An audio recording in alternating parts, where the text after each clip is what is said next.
One night, inside a grand hall glowing with chandeliers and polished marble, a boy from one of the wealthiest families in Boston stood frozen on stage. In front of him, rows of classmates smirked, waiting for him to stumble.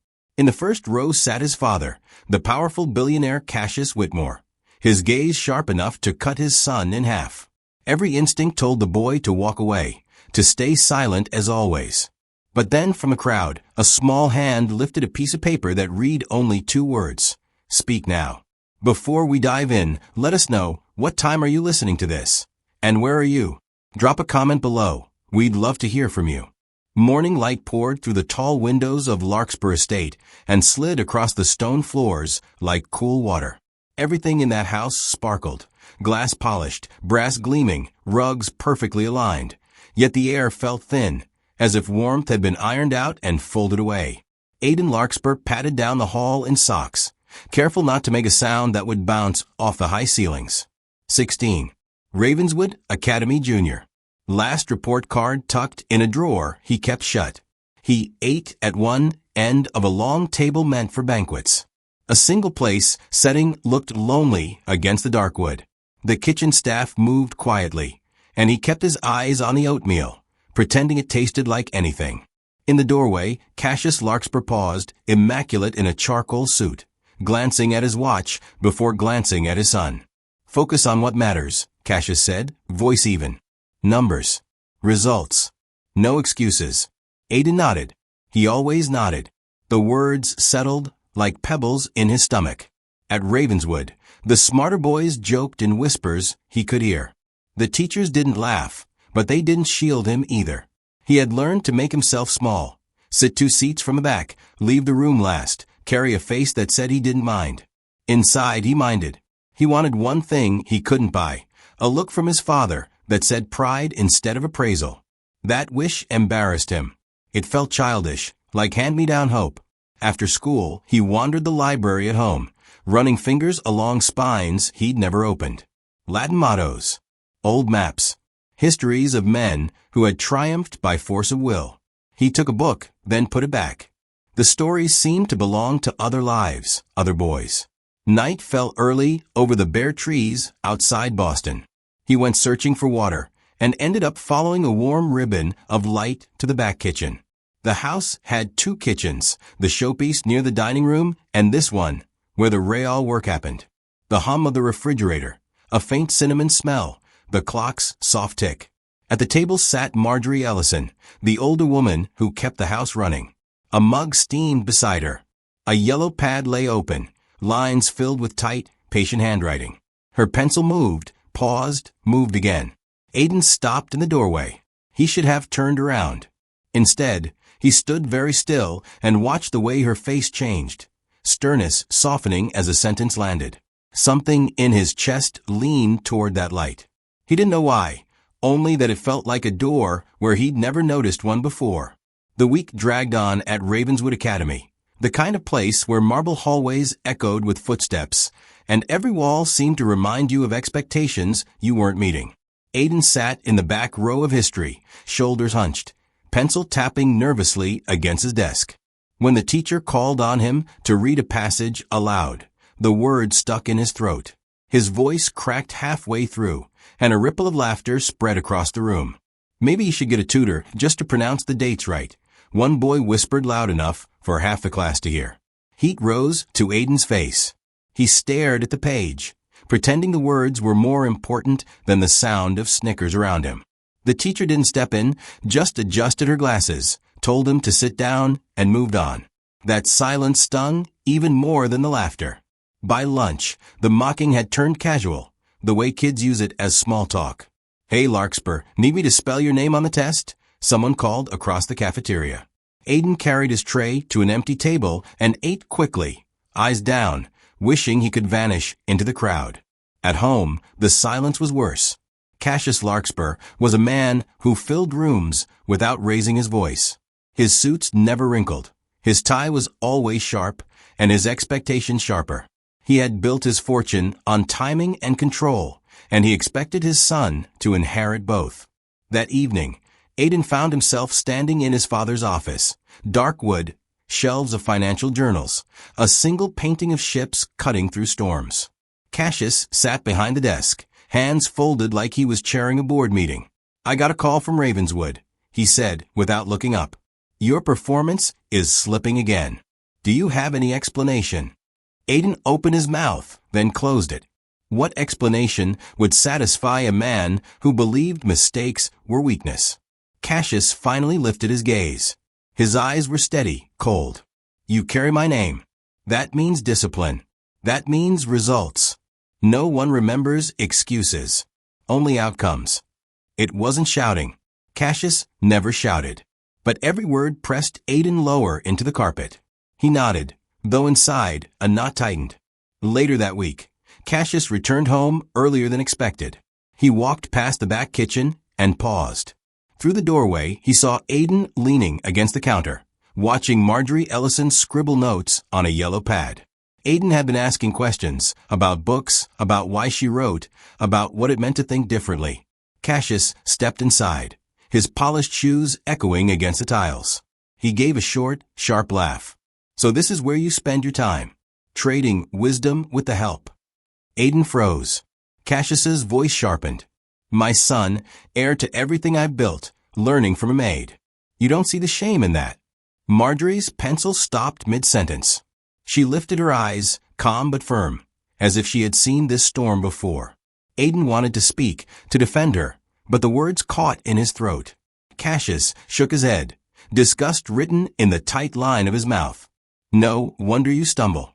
You'd rather waste your evenings here than focus on what matters." He left without waiting for an answer, the air colder in his wake.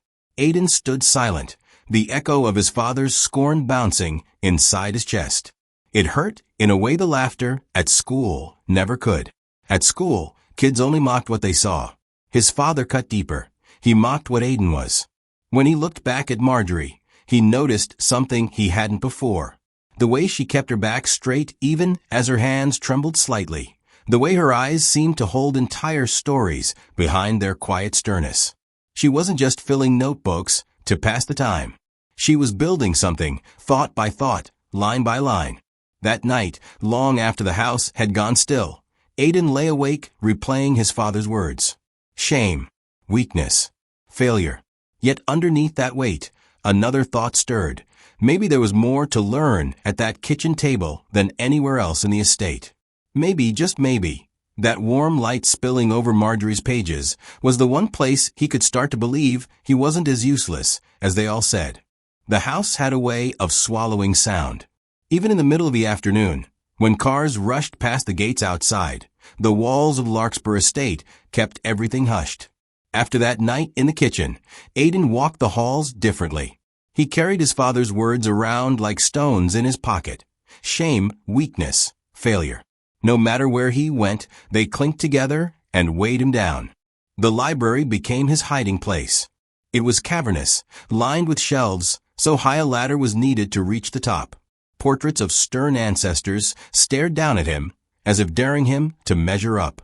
He would pull down heavy volumes, histories, economics, Latin texts, sit at the long oak table, and flip pages he didn't understand. He told himself that if his father walked in, he would at least look studious.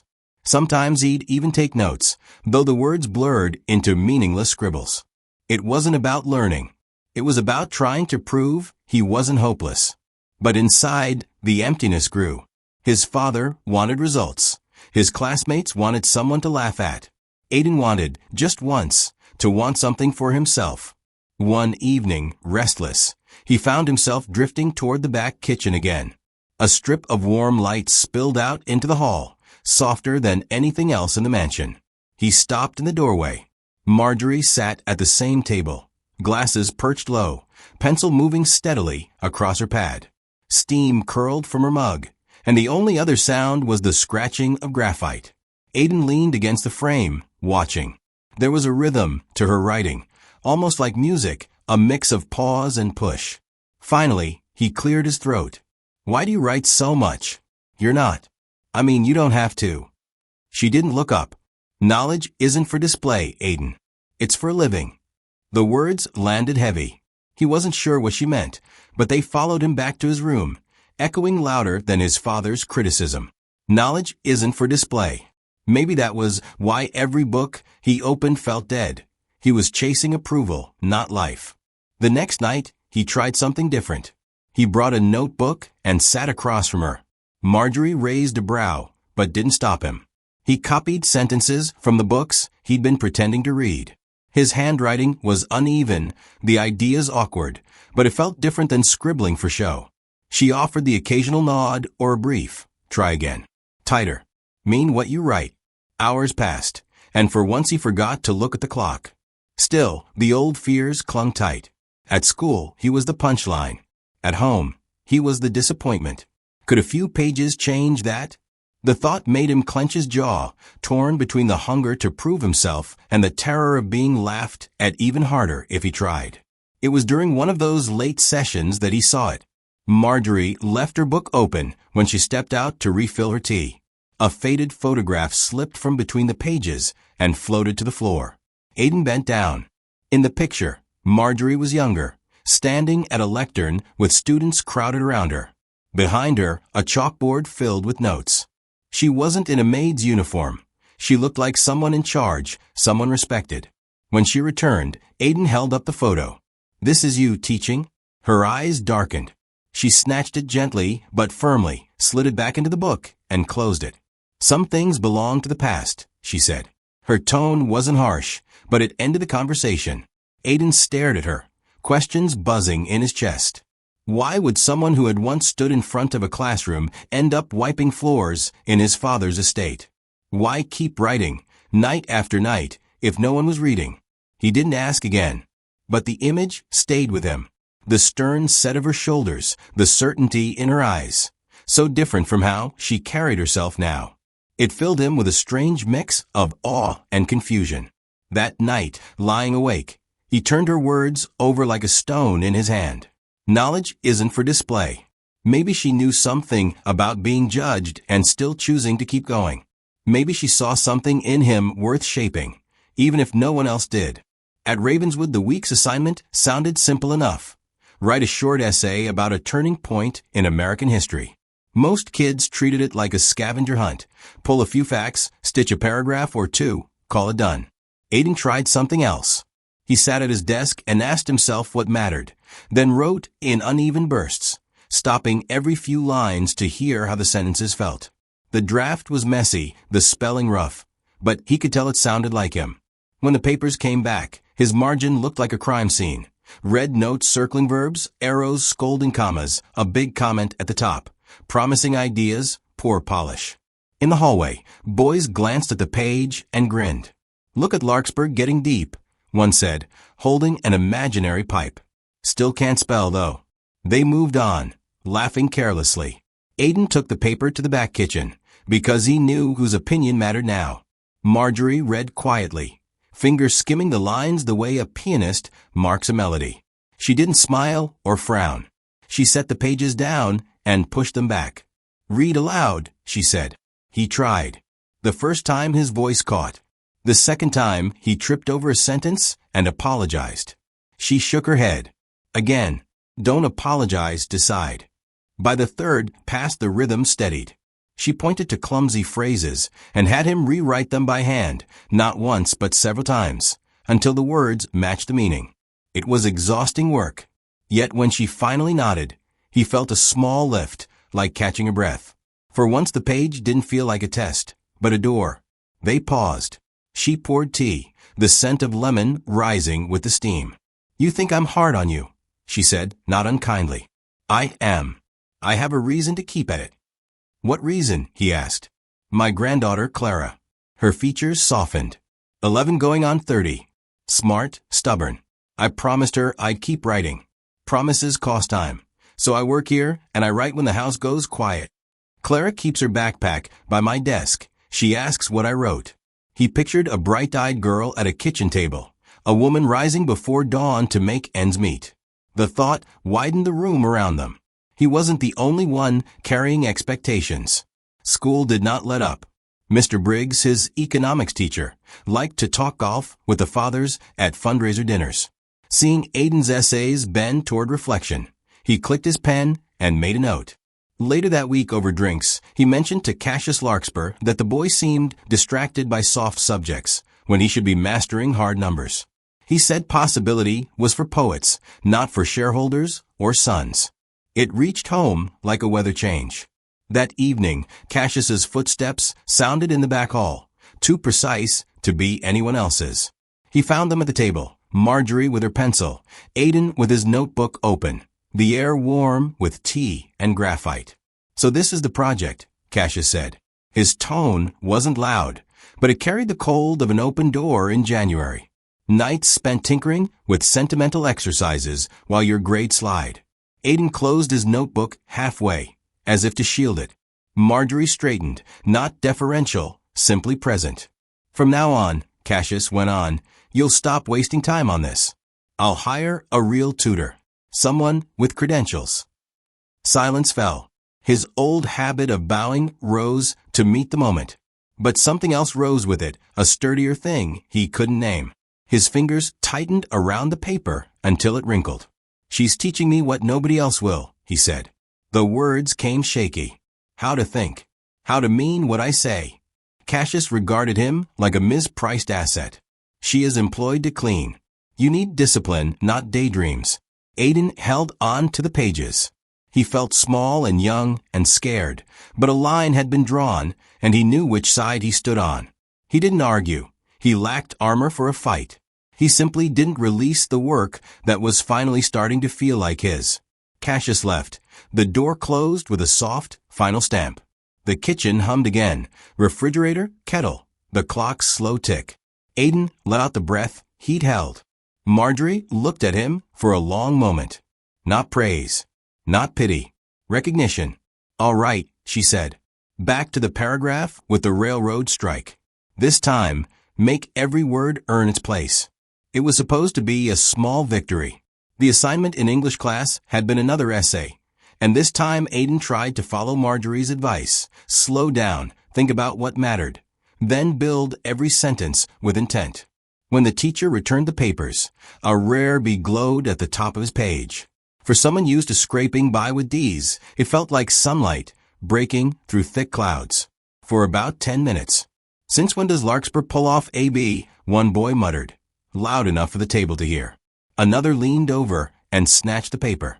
"Look at this. No way he wrote it himself. Somebody helped him. Bet he paid someone."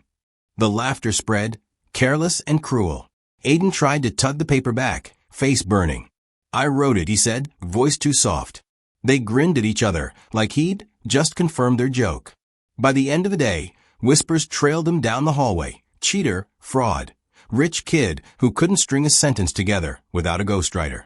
The triumph that had lifted him now felt hollow. He walked home heavier than usual, the city lights blurring through the car window.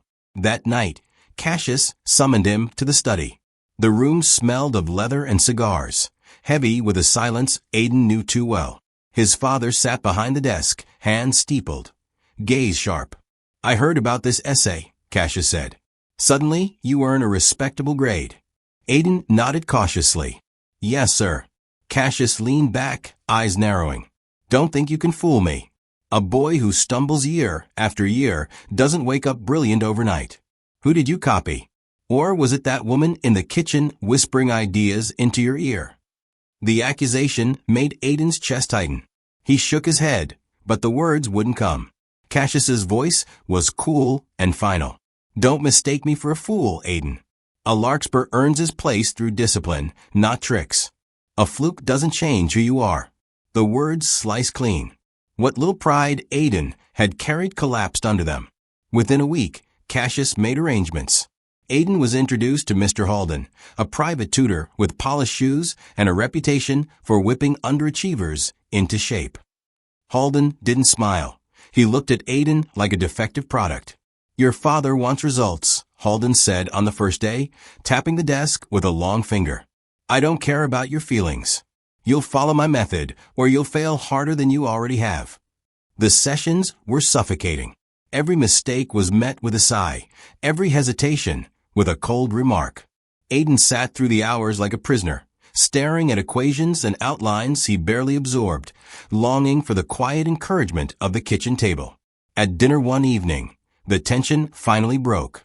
They sat at opposite ends of a long dining table, the silverware gleaming between them. Cassius asked about Halden's progress, his tone more like a board report than a father's question. "He says you're stubborn," Cassius remarked, sipping his wine. "Is that true?" Aiden stared at his plate. "He doesn't understand me." Cassius lowered his glass. "Understand you? Results are what matter, not understanding. Do you think the world waits to understand a weak man?" Something inside Aiden snapped. His hands shook, but his voice rose anyway. "You don't understand me either." The room froze. For a heartbeat, only the sound of the clock filled the silence. Then Cassius's hand struck the table, the wineglass toppling. Red spread across the white cloth like a wound. "I will not allow the Larkspur name to be dragged into the mud by weakness," Cassius thundered. His composure cracked, revealing the fury beneath. "You will toughen up, or you will be nothing. That is final." Aiden sat stiff, heart hammering. The words echoed, but this time he didn't shrink. He didn't apologize. He met his father's glare, fear still in his chest, but alongside it, something new. A refusal to vanish completely. Cassius rose, leaving the glass shattered in its own spill, his footsteps fading down the hall. Aiden remained at the table, staring at the red stain seeping into the fabric. He felt small, but also, strangely, alive, as if for the first time he had managed to say something his father couldn't control. It wasn't victory, not yet, but it was a crack in the wall. And, in that crack, light had started to slip through. The midterm in history came with the kind of weight that pressed on everyone's shoulders for weeks. 3 long essays, no multiple choice, no safety net. Students whispered about it in the halls, trading outlines and memorized dates like contraband. Aiden watched them and felt the familiar twist of dread in his stomach. Usually, he would cram late into the night, copying lines from the textbook until they blurred. This time, though, he remembered Marjorie's words, "Don't just repeat. Ask yourself what matters." So on the morning of the test, he sat at his desk, the white page staring back. His hand shook as he wrote the first line, but then the words began to shape themselves. He chose to write about the great railroad strikes of the 19th century, not as a dry recitation of events, but as a story of ordinary voices trying to be heard against overwhelming power. He used images he remembered from Marjorie's books, the way she had explained tension and cause, not just names and dates. The writing wasn't neat, his spelling faltered, but it carried something real. When he put his pen down, his fingers ached, yet there was a strange lightness in his chest. The papers came back a week later. Aiden unfolded his exam with cautious hope. Instead of a grade, his teacher had written in red across the top, "Too advanced for your level." Suspicious. "Did someone assist you?" She kept him after class, voice clipped and skeptical. "Aiden, this doesn't read like your work. It's too polished, too unlike you. Who helped you?" "I wrote it myself," he said, throat dry. Her brow furrowed. "Be honest. I can't accept this unless I know the truth."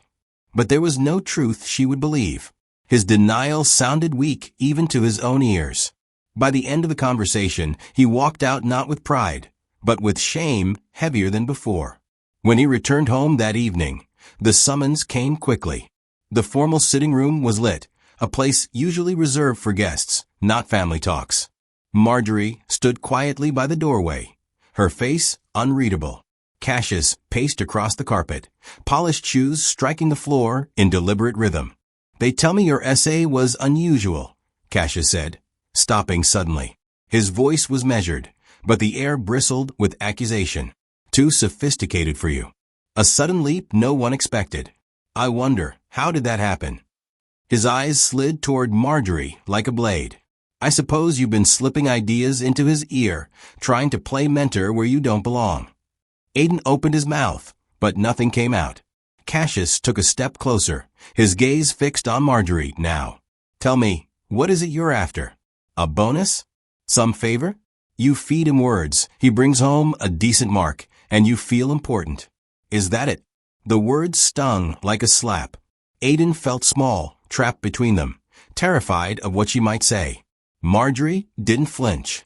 She didn't bow her head or stammer apologies. Her voice was calm, even. "I haven't given him words, Mr. Larkspur. I've given him the courage to use his own." Aiden blinked. The sentence cut through his fear like light through shutters. Courage to use his own. He repeated it silently, gripping the phrase as if it were the only thing holding him upright. Cassius's face hardened. "Don't play games with me. You're here to scrub floors and polish glass, not to fill his head with fantasies. From this moment on, you will not teach him another thing. Not one. Your duties are simple, cleaning, nothing more." It sounded like a verdict. Aiden's pulse thundered. He wanted to shout that she was right, that her lessons mattered more than any tutor his father could buy. He wanted to defend her, to protect the fragile spark she had kindled. But the weight of fear was crushing. Fear of losing his father's thin approval, fear of being cast out, fear of losing the only place that had begun to feel like guidance. His hands clenched at his sides, nails biting his palms, but his voice betrayed him by staying silent. Marjorie inclined her head slightly, her dignity intact. "If that's your command, I'll follow it," she said softly. Then she looked at Aiden, her eyes steady, not pitying but firm, as though telling him without words, "This is not the end." Cassius turned away, already done with them. "That will be all," he said, dismissing them as if they were staff in a meeting he no longer needed. The door closed behind them with a dull thud. That night, Aiden sat alone at his desk. His notebook lay open, but his hand wouldn't move. He stared at the blank lines, hearing both voices in his head, his father's command cold and final, and Marjorie's quiet defiance. "I've given him the courage to use his own." He pressed the pen to the paper, but fear locked his wrist. What if Cassius found out?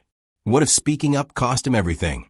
The house around him was silent, but inside his chest the noise was deafening. He realized that courage wasn't something anyone could hand to him. It had to be chosen. Yet sitting there in the stillness of Larkspur Estate, he felt too weak to choose it. The pages stayed empty. He felt broken, as though the one fragile place of hope had been shuttered. The light he had seen flickering in Marjorie's words was still there, but now it seemed impossibly far away. The weeks after his father's command felt like walking through a fog he couldn't escape. Mr. Halden's lessons came every afternoon, precise and punishing. The man sat stiff in the leather chair of the study, his voice sharp as he marked each mistake Aiden made. Pathetic sentence structure. Sloppy. "Did you even try?" Halden's words piled on top of the mockery Aiden already endured at school. Every correction carried the weight of judgment, not guidance. Aiden tried, truly he did. He stayed up late memorizing outlines, copying essays from Halden's examples, drilling himself in grammar drills that blurred into nonsense. But the harder he pushed, the more his words collapsed under him. The essays he handed in at school looked mechanical, empty. Teachers gave him passing grades with reluctant marks. His classmates noticed the struggle. "Guess Daddy's money can't buy brains," one boy jeered in the hallway. Another smirked, or maybe he should have paid for the maid to write again. Their laughter followed him to class, cutting deeper than he wanted to admit. Each insult chipped away until he stopped raising his hand altogether. He felt himself slipping, sinking back into that old role, the joke, the disappointment, the one who would never measure up. For a while, he thought maybe giving up was easier. One gray afternoon, restless and desperate to breathe, Aiden wandered through town instead of heading straight home. He walked past storefronts, the sound of rain dripping from awnings, until he paused outside a corner cafe with fogged-up windows. Willow and Ash Cafe, a place he'd passed dozens of times but never entered.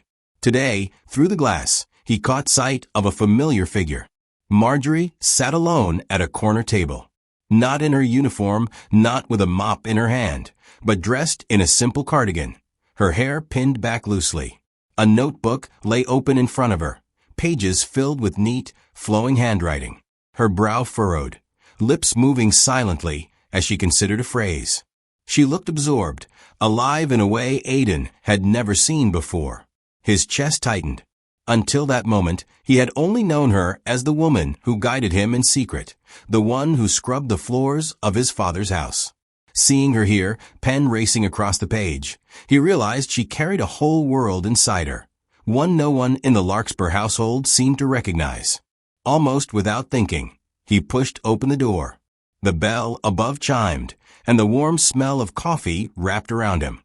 Marjorie looked up, surprise flashing across her face, then softening into a quiet smile.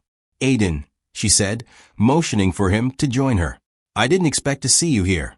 He slid into the chair across from her, suddenly self-conscious. I didn't know you wrote like this. You look different." Her hand paused over the pen. For a moment, he thought she might brush it off, the way she often did. Instead, she sighed and closed the notebook gently. "There are things I haven't told you." Aiden leaned in, eager, almost desperate. "I used to teach literature at a university," Marjorie began, her voice steady but tinged with something heavier. "It was my life, my passion. But when I spoke up about unfair treatment, when I challenged the way they overlooked certain students, they came after me instead. A lawsuit followed, ugly and cruel. I lost the case. I lost my position. Suddenly, I was just another woman without a job, raising a child who needed me." Her eyes flickered, as though she were looking back through years she wished she could forget. "My granddaughter, Clara, she was all I had left. I couldn't let her go without. So I took whatever work I could find. And here I am." Aiden's throat tightened. He had always thought of her as unshakable, someone who stood above the insults his father threw at her. To realize she had been broken down too, forced to trade her podium for a broom, changed everything. "You never stopped writing," he said quietly. Marjorie gave the faintest smile. "No, they could take the title, the paycheck, the classroom, but they couldn't take the words from me. Writing reminds me I'm still myself, even when the world wants me to disappear." Her words sank deep.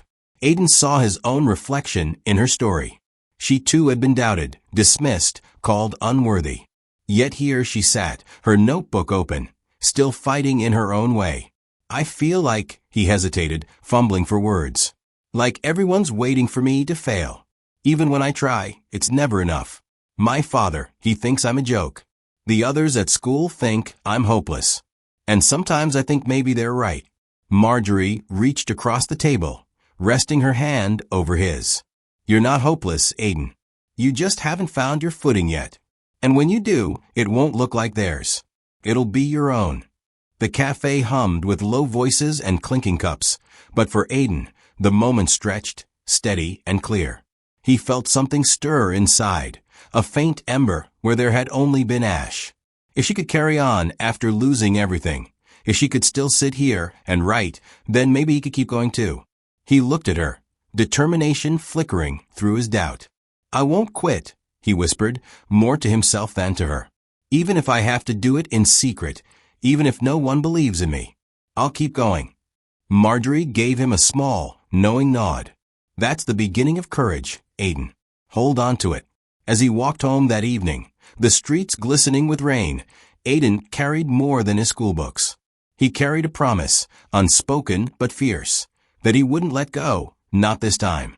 Even if he had to study in the shadows, even if every voice told him to stop, he would keep writing, keep trying, keep fighting.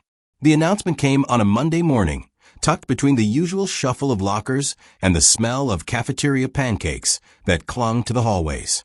A poster, bright and bold, hung near the office doors. The annual speech competition. Any student could sign up, choose their own topic, stand on stage, and speak before the school. For most kids, it was just another extracurricular, a chance to show off, maybe snag an award for college applications. But for Aiden, the words on that poster hit differently. He stood there staring, heart hammering. For once, here was something that wasn't about test scores or numbers. It wasn't about pleasing his father or surviving Halden's endless drills. It was a stage where his voice alone would matter. The thought was terrifying, but it was also a chance. At dinner that night, he tried to bring it up. "There's a competition at school," he began carefully, fork tapping against his plate.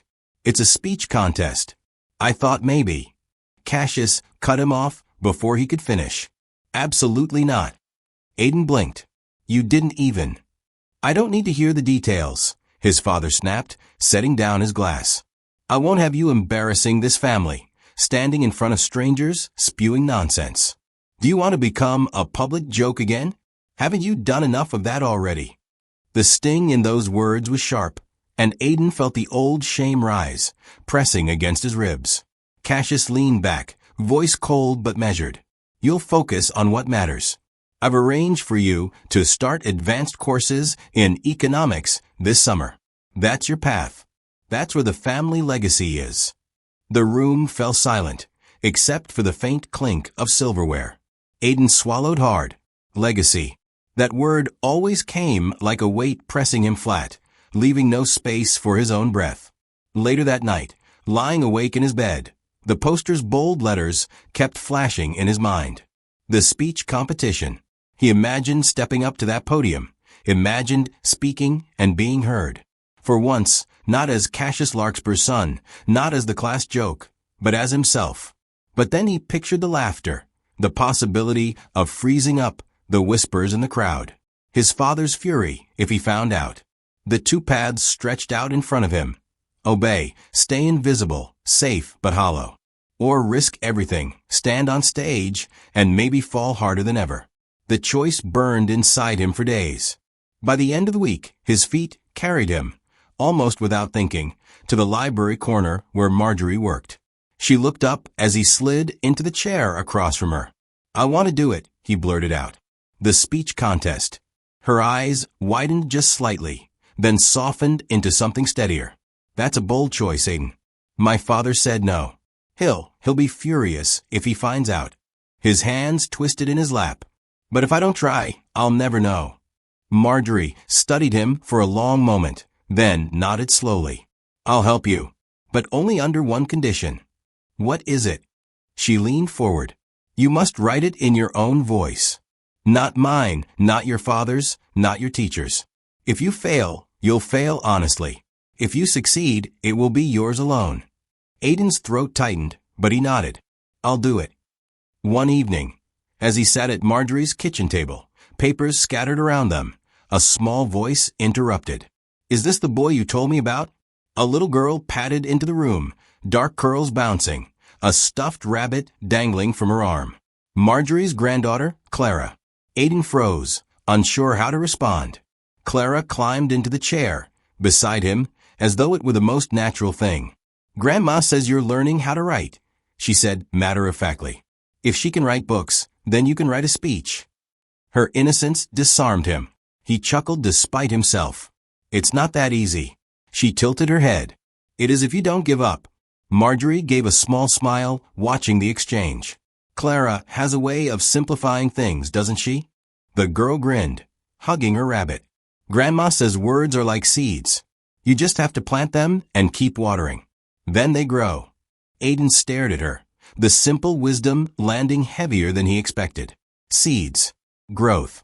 He thought of the notebook Marjorie always carried, of her quiet persistence even after everything had been taken from her. He thought of how far he'd already come since those first clumsy essays. Maybe Clara was right. Maybe he could do this if he kept watering the seed.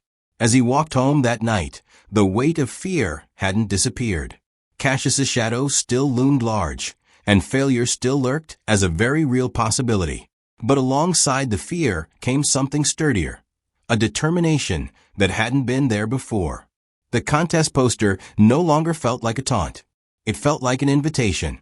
And deep down, Aiden knew his decision was already made. He would step onto that stage no matter the cost. The week of the competition arrived like a storm building on the horizon, quiet at first, but heavy with pressure. Every night after homework and hollow family dinners, Aiden slipped away under the excuse of library time. In reality, he met Marjorie in the dimly lit corner of her modest kitchen. Papers spread across the table, her careful handwriting marking the margins of his drafts. He spoke his words aloud, stumbling, revising, trying to carve something that felt honest. But with every session, the weight in his chest grew heavier. Cassius's suspicion was sharpening. His father's eyes followed him longer at the dinner table, His voice clipped whenever he asked where Aiden had been. Aiden felt the rope tightening, each lie straining against discovery. At school, the ridicule only added fuel to the fire. In the hallway, two boys mimicked a speech-giving pose, one hand raised in exaggerated drama, while the other whispered loudly, "Maybe Larkspur's janitor writes for him too." Their laughter cut deeper than they could have known. Aiden walked faster, jaw clenched, but their voices clung to him long after. That night, as he read his draft aloud in Marjorie's kitchen, his voice cracked. "I don't know if I can do this," he admitted, dropping the paper. "What if they're right? What if I'm just pretending to be something I'll never be?" Marjorie leaned back, studying him with a steady gaze. "You're not pretending, Aiden. You're searching. There's a difference. Pretending is a mask. Searching is the first step toward becoming." Her words warmed something in him, but the doubt lingered like smoke. Then came the night Cassius found the papers. It was late. Aiden had fallen asleep at his desk, his notes scattered across the surface. He woke to the sound of a door opening and the steady, deliberate steps of his father entering. The room seemed to shrink as Cassius's eyes fell on the crumpled sheets. "What is this?" Cassius's voice was sharp, controlled at first. He picked up the top page, scanning a few lines, then let out a dry, humorless laugh. "A speech? This is what you've been sneaking off for." Aiden's heart raced. He pushed up from his chair. "Dad, please." Before he could say more, Cassius ripped the paper down the middle. The sound of tearing filled the room, brutal and final. Page after page followed, shredded between his hands. "You will not humiliate me with this nonsense," Cassius spat. "I will not have my son standing on a stage, parading our name like some circus act. You are done with this foolishness." The pieces fell to the floor like feathers, but they hit Aiden like stones. His throat tightened, his eyes burning, yet no words came. He stood frozen, fists trembling at his sides. For once, even anger couldn't push through the weight of despair. In the corner of the hallway, Marjorie had been passing with a basket of laundry when she overheard the raised voices. She appeared in the doorway, her expression taut. For a moment, her eyes swept across the wreckage on the floor, then settled on Aiden's stricken face. Her voice was quiet but resolute. "No one has the right to tear apart your voice, Aiden. Unless you let them. Unless you choose silence yourself." Cassius turned sharply, his glare like a blade. "Stay out of this," he barked. "You forget your place." But Marjorie didn't flinch. She held her ground, her words steady. "I know my place, Mr. Larkspur. It's beside a boy who is trying to learn who he is. That's more important than keeping a spotless floor." Cassius's jaw tightened, his fury radiating, but he said nothing more. With a final cold glance, he left the room, the echo of his footsteps ringing like a verdict. The silence that followed was heavier than the shouting. Aiden stared at the torn fragments scattered across the carpet, his chest hollow, his breath shallow. "It's gone," he whispered. "All of it." Marjorie crouched down, picking up a piece of paper. She pressed it gently into his hand. "Not gone," she said softly. "Words live here." She tapped his chest. "As long as you remember them, they can't be destroyed." He wanted to believe her, but the doubt pressed hard. The thought of standing on stage with nothing, with everyone's eyes waiting for him to fail, was unbearable. And yet, the idea of bowing to his father's will again, of letting silence swallow him whole, felt worse. That night, Aiden lay awake, staring at the ceiling. His mind replayed the scene again and again, his father's hands ripping apart his effort, Marjorie's unwavering voice cutting through the wreckage. Two paths stretched before him, sharper than ever. One promised safety, but emptiness. The other was a cliff edge, terrifying, with no guarantee he'd survive the fall. His chest rose and fell with a shaky breath. The choice wasn't clear, not yet. But deep inside, something fragile and stubborn refused to die, even under the weight of fear. It began with the sharp sound of Cassius's voice echoing down the marble hallway, the kind of voice that carried both command and contempt. Aiden froze halfway down the stairs, sensing something was wrong before he even reached the bottom.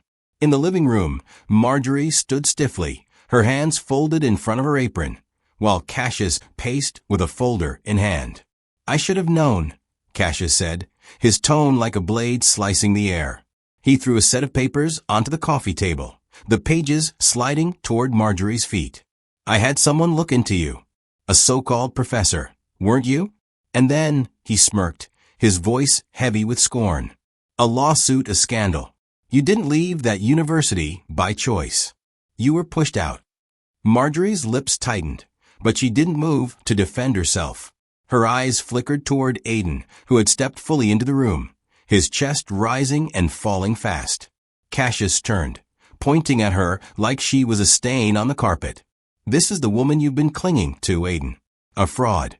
A failure. That's why you'll never be anything more than her reflection. You'll fail just like she did." The words hit Aiden like a punch to the ribs. For a heartbeat, he felt the floor tilt beneath him.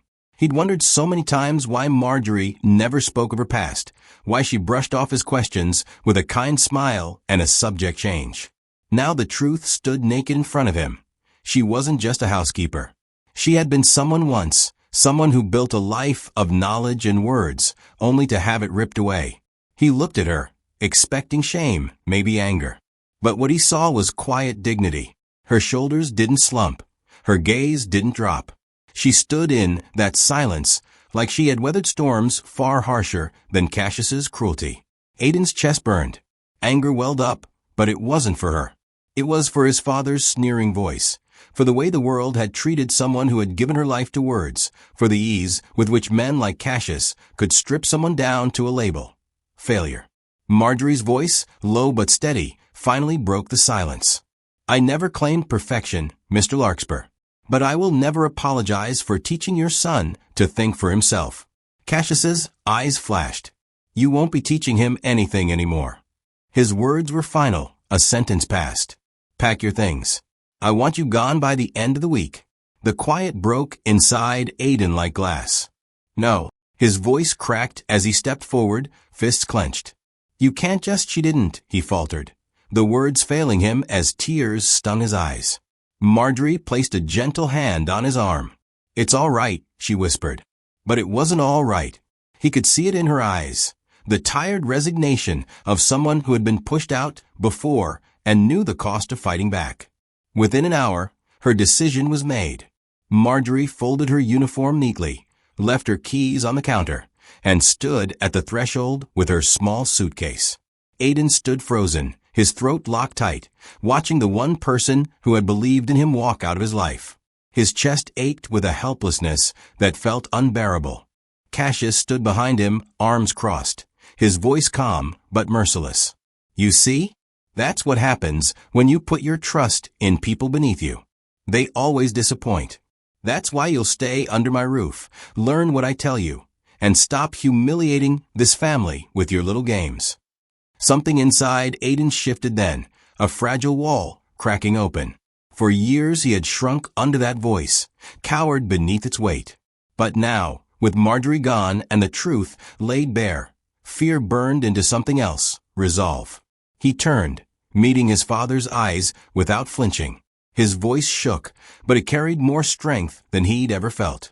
"You're wrong," he said. "She didn't fail. And I'm not going to fail because of you." Cassius's brows rose, caught off guard, but Aiden pressed on, clutching the torn remnants of his speech notes against his chest. "I don't care what you think anymore. I'm going to speak. I don't care if it's only once, and I don't care if I fall flat on my face. It'll be with my voice, not yours." The room seemed to hold its breath. Cassius stared at him, cold and silent, then turned away with a dismissive scoff. "Do what you want, but don't expect me to clean up your disgrace." He walked out, his footsteps receding into the hollow corridors of the mansion. Aiden was left standing in the dim light, the silence loud around him. He looked down at the jagged pages in his hands, their edges frayed from his father's fury. For so long they had symbolized weakness, failure, fear. Now, somehow, they felt different. He pressed them tighter to his chest, his jaw set, his eyes burning but clear. The boy who had always bent under his father's shadow was gone. What remained was a young man trembling, Yes, but trembling with determination, not fear. In the emptiness of that grand, cold house, Aiden whispered to himself, almost like a prayer, "I will not be silent." The house felt emptier than it ever had. Without Marjorie's steady presence, the silence seemed to seep into Aiden's bones. For days he walked past the polished floors and gleaming chandeliers like a ghost, his father's words replaying in his mind, the sting of them sharper than he wanted to admit. Yet, instead of collapsing under the weight of that loss, something inside him began to flicker, a fragile spark that refused to die out. One evening, when the house had gone quiet and the staff moved about like shadows, Aiden crept back into his room and pulled out the bundle of torn pages he had hidden away. The paper was jagged, ripped where Cassius's hands had shredded it, but Aiden smoothed each piece with care. He sat on the floor, piecing the fragments together like a puzzle, taping the edges, rewriting lines that were missing. It wasn't neat, and it wasn't perfect. But as his pen moved, he realized this mess mirrored his own life, broken, patched, uneven, and yet still whole. The next morning, he gathered his notebooks and caught the train into the city. He made his way to the Boston Public Library, a place Marjorie had once led him through with a quiet smile and the words, "This is where the world opens wider than any mansion." Inside, the scent of old paper and polished wood wrapped around him. He found a corner near the tall windows, sunlight pouring over the oak table, and spread his papers out. For hours, he sat hunched over, writing and rewriting. His words spilled raw, about fear, about silence, about being told you are less than what you could be. Each line was heavier than the last, but as he wrote, a strange relief filled him. It was as if the page had been waiting for his truth all along. Days blurred into each other, and the library became his refuge. The weight of his father's mansion felt distant here, replaced by the quiet company of strangers lost in their own books. But Cassius was not blind. One afternoon, as Aiden bent over his notebook, a shadow stretched across his table. He looked up, his pen pausing mid-sentence. His father stood there, out of place among the dusty spines and reading lamps. The man's presence alone seemed to tighten the air. "So this is where you've been wasting your time," Cassius said. His voice clipped, more accusation than question. He set a folder down in front of Aiden. Inside lay a set of documents, registration papers for a prestigious summer finance program, the kind of opportunity Cassius considered essential. "Sign these," Cassius ordered. "You'll attend this program instead of embarrassing this family with that ridiculous speech contest." Aiden's throat tightened. He stared at the papers, the pen his father slid across the table. His old reflex told him to obey, to avoid the storm that would follow defiance. But then he thought of Marjorie's voice, the way she had said, "No one has the right to silence you unless you let them." His fingers trembled, but he pushed the papers back. "No." The word was soft, barely more than breath, but it felt heavier than any speech he had ever made. Cassius's eyes narrowed. "What did you say?" Aiden swallowed hard, his chest pounding. "I don't want to be you," he said, his voice breaking and then growing steadier. "I don't want your life. I want my own. I want to speak, on that stage, in my words, not yours." For a moment, Cassius looked as if he'd been slapped. His jaw tightened, his hands curling into fists at his sides. "You're throwing away everything I've built for you," he hissed. "No," Aiden said, meeting his father's glare. His hands still shook, but his voice didn't falter. "You're the one trying to throw me away. I'm done letting you decide who I am." The silence between them stretched. Readers shifted in nearby seats, glancing up uneasily, but no one intervened. Cassius leaned close, his voice low and sharp. "If you walk this path, don't expect my protection. Don't expect my money. You'll have nothing."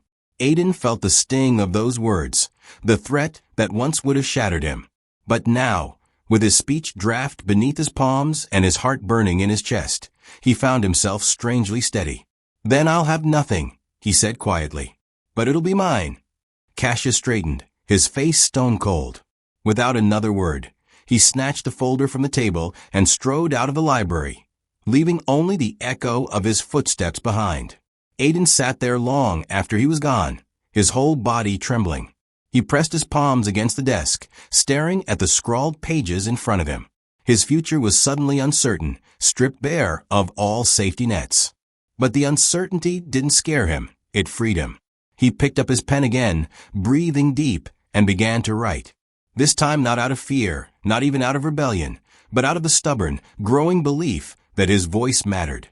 And that, no matter the cost, he would use it. The auditorium at Ravenswood Academy hummed with a restless energy that morning. Rows of polished chairs were filled with parents in tailored suits, teachers in their best jackets, and students buzzing with anticipation. The annual speech contest had always been more spectacle than substance, a place for polished voices and rehearsed charm. Aiden knew this. He had sat in the audience before, watching other kids shine, while he hid in the shadows of his father's expectations. But now it was his turn to walk on stage. As his name was called, he felt his legs grow heavy, each step toward the podium dragging like chains. The bright stage lights blinded him for a moment, washing the crowd into a blur of colors. Then his eyes adjusted, and he saw them, rows of faces, some curious, some dismissive, some outright smirking. Whispers stirred as he adjusted the microphone, the sound of stifled laughter threading through the air like static. His palms were damp. He could feel the paper of his speech trembling in his hand, though he'd nearly memorized every word. The neat lines he had practiced late at night suddenly felt small, inadequate, even false. And then he saw his father. Cassius sat in the front row, posture rigid, his dark suit catching a light. His eyes, sharp as glass, locked onto Aiden with that familiar mixture of control and disdain. There was no warmth there, no encouragement. Only a cold demand, "Don't embarrass me." The weight of it crushed against Aiden's chest. His throat closed up, and for a moment he thought he might walk off. He pictured himself fleeing the stage, the humiliation chasing him forever. His stomach twisted as old memories rose, laughter echoing in the halls, cruel jokes whispered behind his back, the endless reminder that he didn't belong. He glanced down at the paper again, but the words blurred. They felt empty, rehearsed for survival rather than truth. His fingers tightened around the pages until they crumpled. And then something shifted. In the far corner of the crowd, nearly hidden behind the taller students, Aiden caught sight of Clara. She had slipped into the contest unnoticed, her small frame perched on the edge of a seat. When their eyes met, she gave him a tiny, defiant grin. Then she lifted a sheet of notebook paper above her head. On it, in bold, uneven handwriting, were two words, "Hey, NOID." He almost laughed through his nerves, her letters uneven, the spelling imperfect, but the message as clear as fire. Speak. Aiden felt his chest expand with a shaky breath. He lowered the crumpled paper to the podium.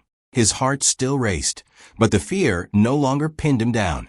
When he spoke, his voice cracked at first, raw and unpolished. I was supposed to stand here and recite something safe, something that wouldn't upset anyone, but that wouldn't be honest.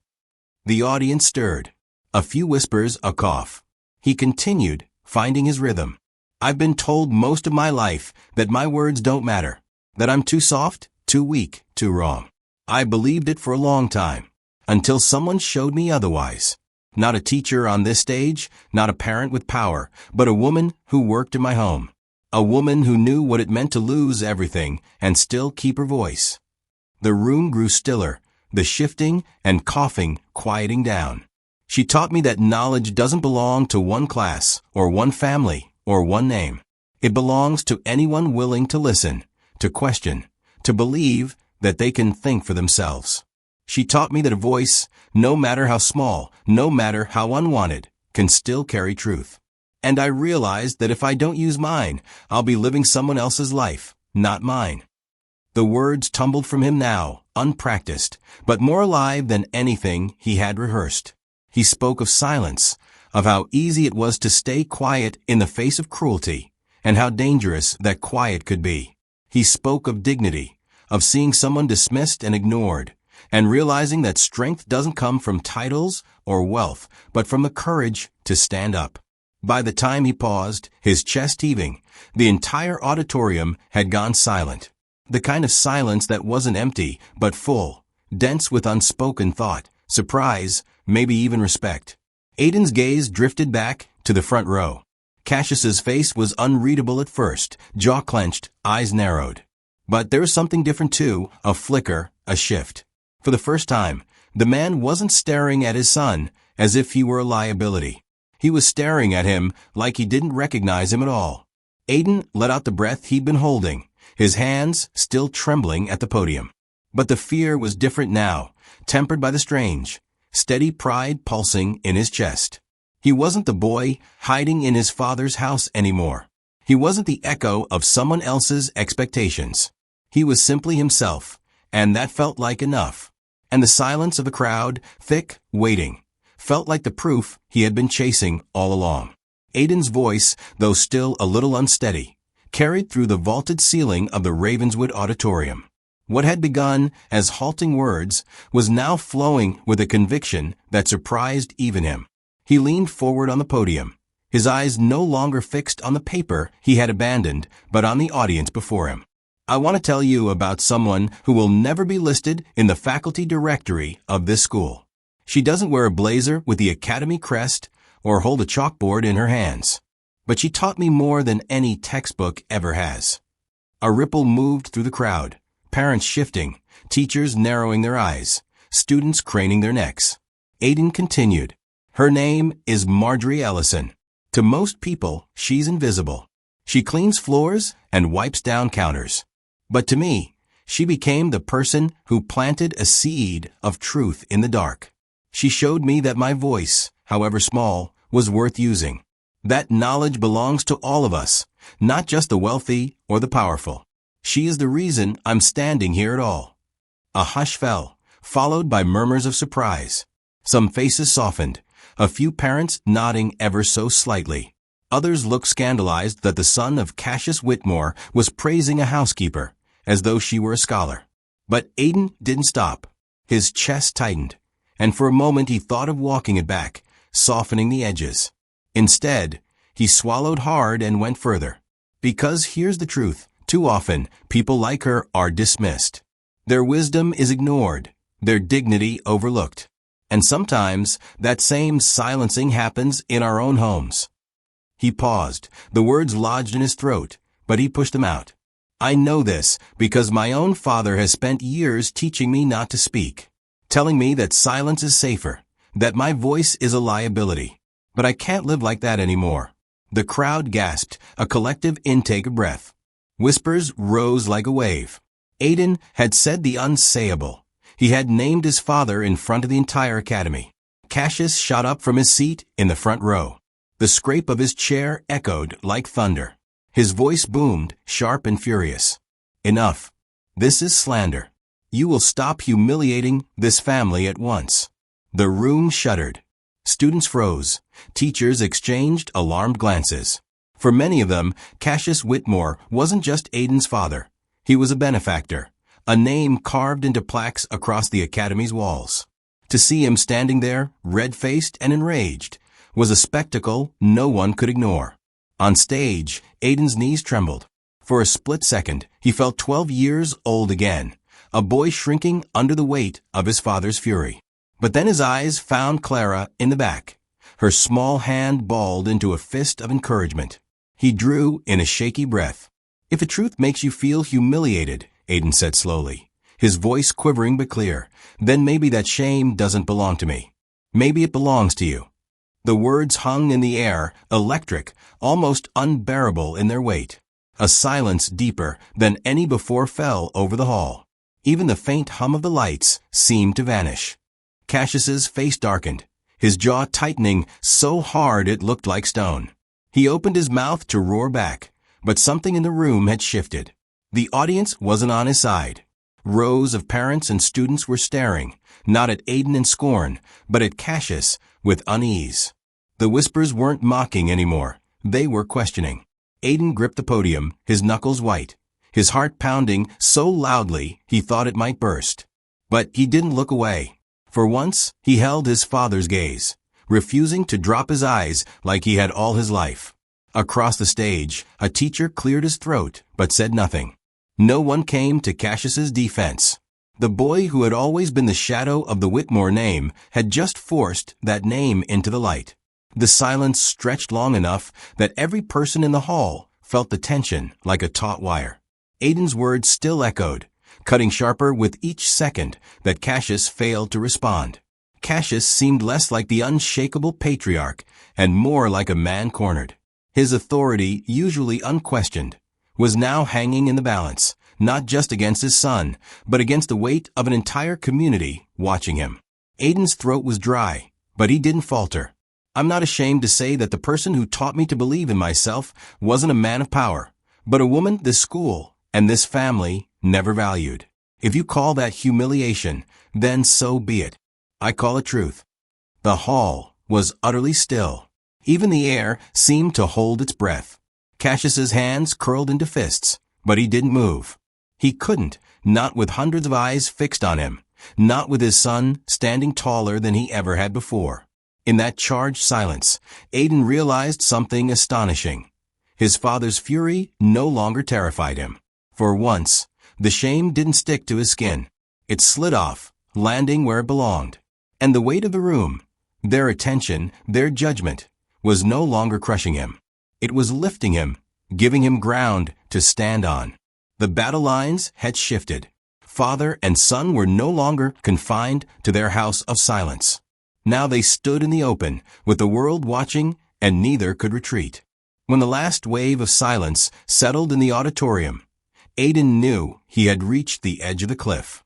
He could either step back into the safety of obscurity or leap into the unknown with nothing but his voice to carry him. His palms were damp, his throat tight, but he refused to let the weight of the moment crush him. I'm not here to give you a polished thesis, he said, his voice steadier than before. I'm here to tell a story. My story. The story of a boy who spent most of his life feeling invisible, who thought silence was safer than speaking, who thought obedience was the only way to survive. But then someone reminded me that even a whisper has power if you choose to believe in it. The audience leaned in, curiosity replacing the earlier unease. Aiden drew a deep breath and reached into his jacket. His fingers brushed against the torn edges of paper, his speech drafts, the ones his father had shredded in rage. He pulled them out, holding them high for everyone to see. The fragments trembled in his grip, fluttering like broken wings under the stage lights. They can tear paper, he said, his voice cracking with raw emotion. But they can't tear my voice. For a heartbeat, the hall was frozen. Then, like the crack of a match in dry timber, clapping started. Hesitant at first, from a cluster of students in the middle rows. It spread quickly, catching fire. The applause swelled, echoing off the rafters until it was deafening. Some students stood, then more followed, until whole sections of the auditorium were on their feet. Teachers joined in, a few smiling through tears. Clara, small and fierce in the back row, had tears streaming down her face. She clapped so hard her hands turned red, her little body shaking with pride. Aiden caught sight of her and felt his chest swell. She had believed in him when he barely believed in himself. On the front row, Cassius remained seated. His expression was carved from stone, but the cracks were showing. He stood abruptly, the applause refusing to die even as his towering frame turned toward the exit. His face was pale with rage, but his eyes betrayed something new, a flicker of uncertainty, of ground slipping beneath his feet. Without a word, he walked out, the sound of the door closing sharp against the thunder of approval that continued in his absence. For years, Cassius Whitmore's presence had been a shadow Aiden could not escape, a ceiling pressing down on every attempt to rise. But in that moment, as he watched his father retreat, Aiden felt the impossible, the shadow lifting, the ceiling cracking. The clapping went on and on. Aiden lowered the torn papers, his hands trembling now not with fear, but with release. His chest heaved as though every breath he had held back his entire life was pouring out all at once. He leaned into the microphone one last time. I am no longer a shadow. I am my own. The words, simple as they were, landed heavy and true. They weren't just declarations. They were reality. He stepped back from the podium, his legs weak but steady enough to carry him off the stage. The crowd roared louder, as if pushing him forward with their voices. In their eyes, he was no longer the quiet, fumbling heir of Cassius Whitmore. He was Aiden, someone who had stood against fear and spoken anyway. Backstage, his hands finally let go of the shredded papers. They fell into a crumpled pile at his feet. Yet he no longer saw failure in those torn scraps. He saw proof that he had taken what was broken and turned it into a declaration no one could silence. He drew a shaky breath and let himself smile. Not the rehearsed kind he had given at endless family events, but a real, unguarded smile. His heart was still pounding, but it was no longer from terror. It was from something new, something he had long believed out of reach, the weightless rush of freedom. That night, standing behind the curtain with the echoes of applause still reverberating, Aiden realized he had crossed a threshold. He was no longer the boy who cowered in marble halls, waiting for permission to exist. He was someone who had spoken in his own name, even when the cost meant losing the comfort of his father's protection. The Monday after the competition, the world seemed different. At Ravenswood, kids who once laughed behind Aiden's back now whispered his name with awe. By lunchtime, someone had uploaded the recording of his speech. Within hours it was clipped, subtitled, and circulating across social media. Hashtags appeared, some mocking, but most carrying words like bravery and truth.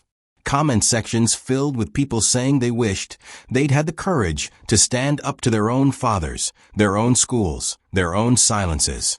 A voice for the invisible, one blog headline read. Another called him the heir who chose honesty over power. Aiden scrolled through the reactions late at night, not sure whether to laugh, cry, or throw his phone out the window. It felt surreal. This was the same boy who only weeks ago had been terrified of speaking a single word in class. Now strangers across the country were quoting him. The reflection in the mirror didn't look like someone fading into the background. Meanwhile, Marjorie's life shifted too. A professor from Boston University, who had watched the viral clip, reached out with an invitation. They wanted her to give a lecture on literature and social equity. The email praised her resilience, saying her story was a living text of courage in the face of erasure. When she told Aiden, her eyes were wet with disbelief. "I thought that part of my life was buried," she whispered. "I thought no one would ever care about my words again." Aiden smiled, his heart swelling with pride. "They cared when it mattered most, when they shaped me. That's enough. But maybe it's time the world heard them too." For Marjorie, the offer was more than a job. It was a hand reaching into the shadows she'd been forced into, pulling her back into the place she belonged. She could still clean floors to pay bills, still watch over Clara, but she was no longer defined by the day her career was taken from her. She was once again a teacher, her voice no longer silenced. Cassius, however, faced a reckoning of his own. The same reporters who had once praised his philanthropy now published stories about the fractured Whitmore household. Journalists dug into lawsuits from years past, into whispers of discriminatory practices at his companies. Stockholders demanded explanations. The board questioned his judgment, worried that his image as a ruthless patriarch might sink the empire he had built. In closed meetings, his peers no longer clapped at his sharp words. They pressed him for answers. He hated it, the feeling of being cornered, of losing control of the narrative. At home, the silence in the mansion grew heavier. His commands no longer carried the same certainty, because deep down he knew his son had broken free, and the world had seen it. For Aiden, the greatest shift was internal. Sitting in his room one evening, he spread out the remnants of the shredded papers his father had destroyed. They were useless now, fragments of ink and torn fibers. Yet he found himself smoothing the pieces gently, almost tenderly, like relics. They no longer represented failure. They represented the moment he had chosen not to quit. He thought back to the first day he met Marjorie, when he had dismissed her as just another worker in his father's house. The memory burned with shame, but it also reminded him how far he had come. She had taught him that dignity was not given by status, but carved out by persistence. Clara's childlike faith had reminded him that courage didn't always roar. It sometimes came in small voices urging you to say it anyway. That night, Aiden whispered to himself, "I'm not invisible." The words didn't tremble. They settled deep, like roots finding soil. Life was not magically easier. His relationship with Cassius remained fractured, tense. The man who had once seemed invincible now walked with the edge of someone fighting to hold his world together. And yet, Aiden no longer felt crushed beneath that shadow. He was learning to stand in the light of his own making. Marjorie prepared for her lecture. Clara skipped around the kitchen, humming with excitement. And Aiden sat with his notebook open, not because someone told him to, not because he needed to prove himself, but because he finally wanted to write. The journey ahead would not be smooth, but he welcomed it. The boy who had once hidden behind silence had found a voice, and he knew now. It was a voice that could not be taken away. The first snow of winter powdered the rooftops of Boston when Cassius Whitmore finally made his move. Weeks had passed since the competition, weeks in which father and son had lived like strangers in the same city. Cassius had retreated behind the walls of business meetings and damage control. But silence has a way of pressing on a man until he cannot breathe. That morning, without announcing it, he arrived at the address his son had mentioned only once, Ellison House. It stood in a part of town Cassius rarely drove through, an old red brick building once forgotten, now alive again. The faded sign above the door had been replaced with simple letters, Ellison House, a place to learn, a place to stay. Through the windows, spilled lamplight and the sound of children laughing. Inside, the room smelled of paper and chalk, of second-hand rugs and warm soup. Bookshelves lined the walls, each shelf mismatched but overflowing. A group of kids sat cross-legged on the floor, reading aloud to one another, their voices rising and falling like a chorus. Cassius felt his chest tighten. This place was nothing like the polished marble and chandeliers of Larkspur Estate. It was alive. He found Aiden at the front of the room, guiding 3 children through a writing exercise. His son's hands moved animatedly, encouraging the timid ones, praising the bold. When Cassius stepped into view, Aiden froze for a breath but didn't falter.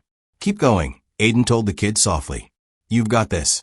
Then he faced his father. The air between them seemed to hum. Cassius had prepared speeches in boardrooms, battled in negotiations, silenced rivals with a glance. But here, standing among second-hand desks and a dozen curious children, the words came out rough. "I didn't understand you," he admitted, his voice low. "I still don't. But I see something here." Aiden's eyes searched him, waiting for the catch, for the demand. But none came. Only a man stripped of his certainty. Marjorie stepped forward from the back, arms crossed loosely, her gaze steady. She didn't speak. She didn't need to. Her very presence reminded Cassius of what he had tried to erase and what had returned stronger. Cassius looked not at the polished air he had tried to mold, but at his son as he was, a young man standing in the middle of children who clung to his words as if they were lifelines. It was not money that gave Aiden this gravity. It was spirit. Something flickered in Cassius's eyes, almost too fleeting to notice. Respect, not for wealth or legacy, but for resilience. He let out a breath, heavy and unsteady. "Perhaps this is where you were meant to be." The tension in Aiden's shoulders eased, just a little. It wasn't forgiveness, not yet. But it was a step. The afternoon carried on. Clara tugged Aiden's sleeve to show him the story she had written. A boy who had once been labeled a troublemaker read a full page without stumbling. The room swelled with laughter, mistakes, and small triumphs. Cassius stood awkwardly at the edge, a giant among mismatched chairs, but he did not leave. In that space, family no longer looked like portraits on a mansion wall. It looked like choice, like who you stayed beside when the world told you to walk away. As the sun lowered, Aiden gathered the kids, telling them, "Your voice is yours. No one can take it. Not me, not her, not him, not anyone." His eyes flicked briefly toward his father. Cassius caught it and felt the weight of the truth.